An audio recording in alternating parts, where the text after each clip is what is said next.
Obviously, good team. Got a lot of respect for Iowa. Good win. And certainly needed it, like our next breath. So it was good to get it. A lot of contributions from a lot of guys. And, obviously we'll play these guys again. The system Iowa plays, I've talked about this. It's unique. It's very difficult to guard. And I thought our guys did a good job with it. And they're changing defenses. Also got us standing around a little bit today. But a lot of credit to a lot of guys. I thought Isaac's play was phenomenal. Like you said, just one game. But like we just talked to your players and said, given the journey to get to this one game and how the last 2 weeks have gone, what does this feel to come away with a double-digit win after you've had 5 straight single-digit losses? It certainly feels really good, Adam. But to your point, it's one game, and I think that's the perspective. It's one game, and we're focused on the same thing we are after a loss: is how do we improve and how are we playing? And I think we have had some good stretches of play, and certainly some disappointing stretches of play in the last 5 games. But I think it's much as anything, it's about how are we playing. Tonight, I thought we had some really good things in the areas we've been emphasizing. I thought we did a good job with. I said that like during this stretch, there's so many times where you guys are telling them things like box out and here's the play, and he said we run the play wrong. We give up 15 offensive rebounds. Those are the things that have been killing us. Did you feel like execution of some of those things was better today, and that was maybe the biggest thing to turning this around? I thought we had some players that really stepped up and made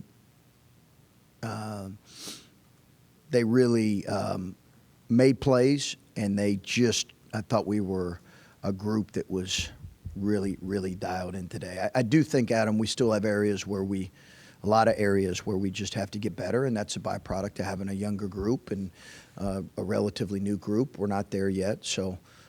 To Ice's point, I think that's areas we got to continue to clean up.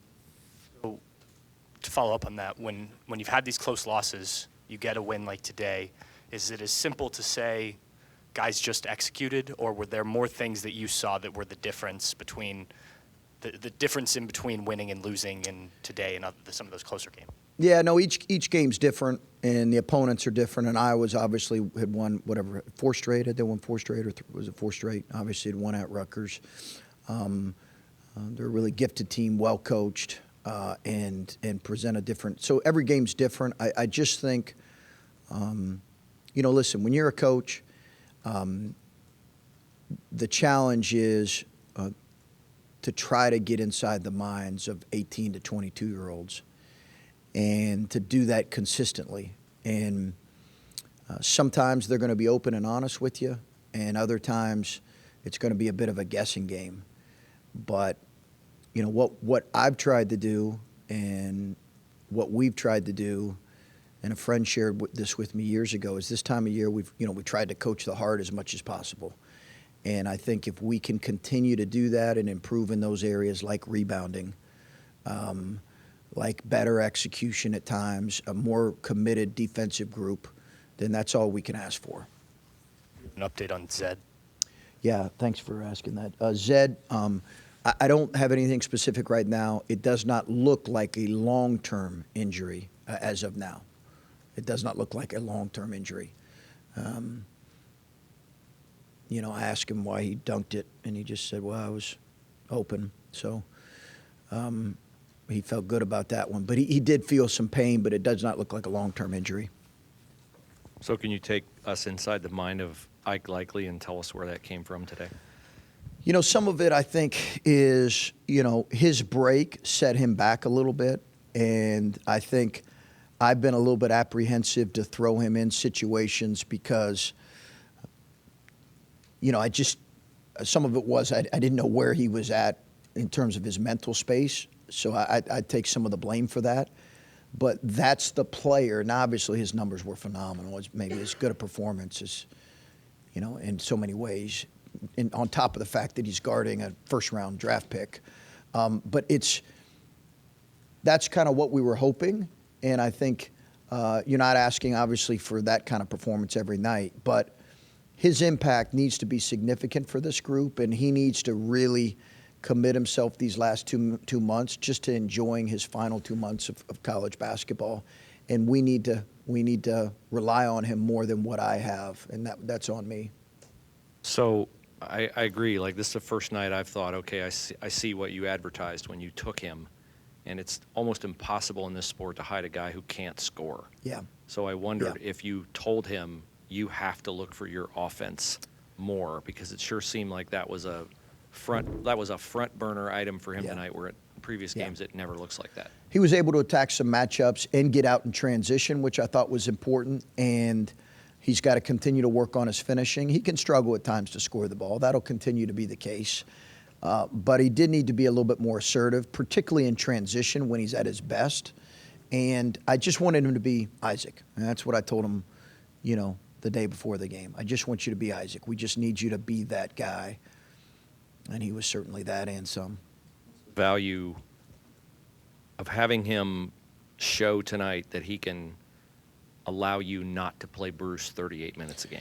Yeah, I think, again, that's looking back on it, did we, I think Bruce, just the mental and physical fatigue at that position. It was different. Malachi played a lot, but it started later.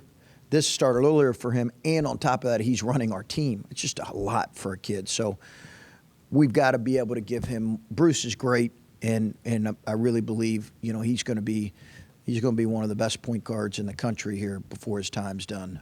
No question about that in my mind. He's going to be one of the best point guards in the country before his time here is done. But he's just got to continue to work through some things and obviously get physically better. What went into the decision for Justice to come off of the bench to start out the game, and did you think that he responded in the way that you wanted him to? Yeah, we needed ice.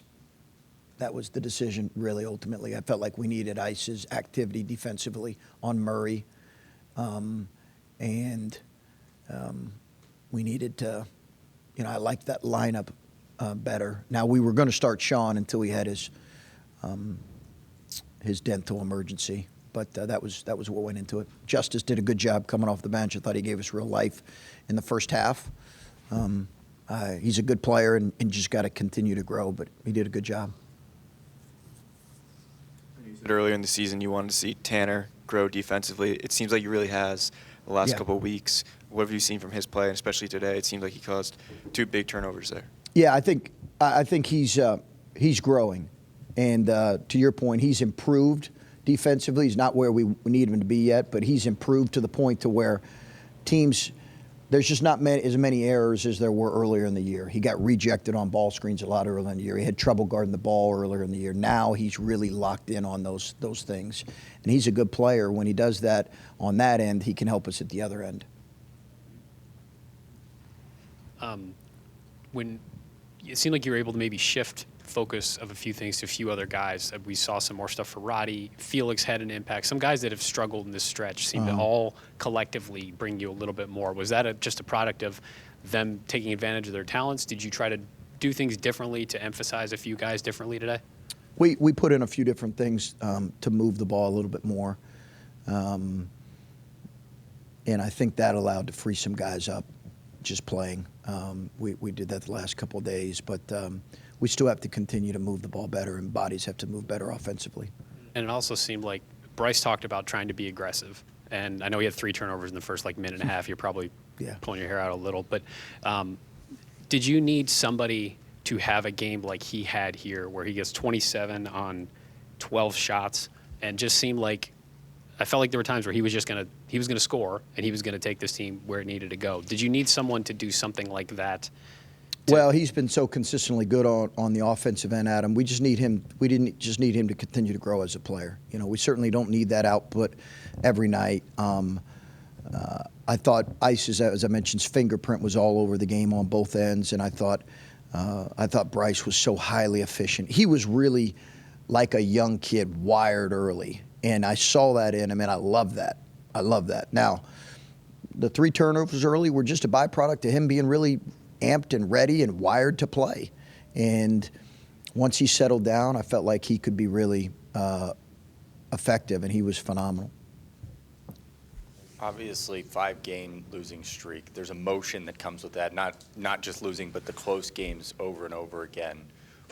I said that they had a team meeting with all the players and just said, we need to take accountability. This is on us.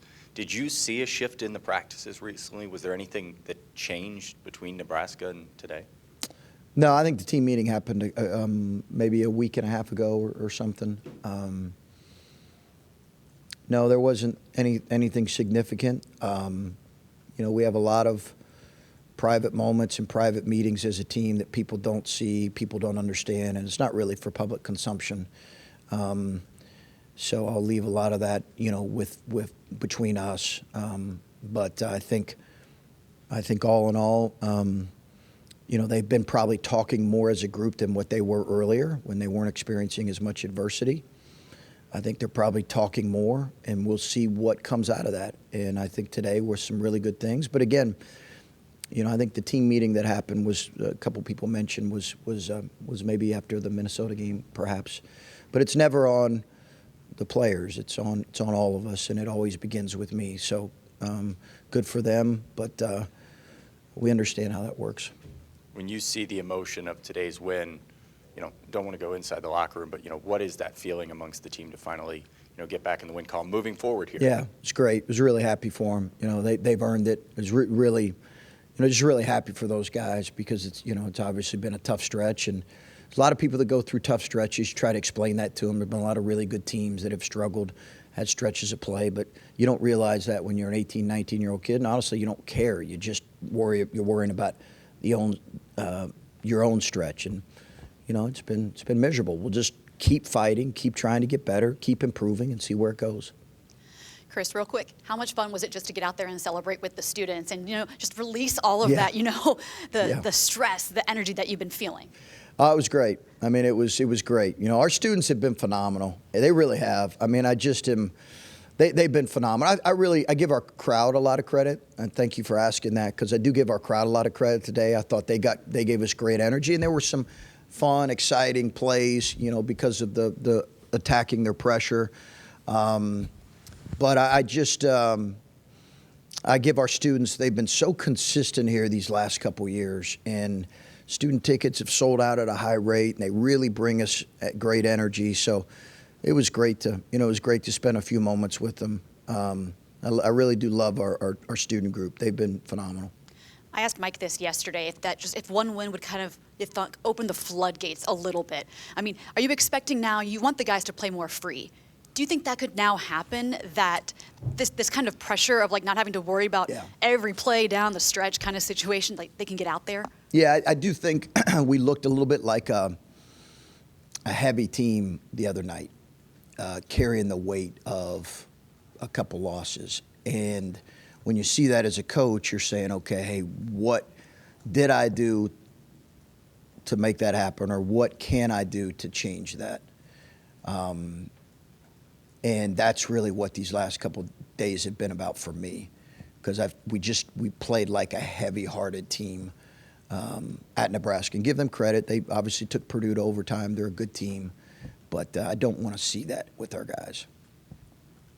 Ice talked about captains and just putting more on them. And as a captain, that what's kind of happened these last couple of weeks isn't acceptable. How much have you had, conversation, challenged, done whatever you can to try to get more from those guys to try to lead you out of this? With Isaac? Or with the captains in general.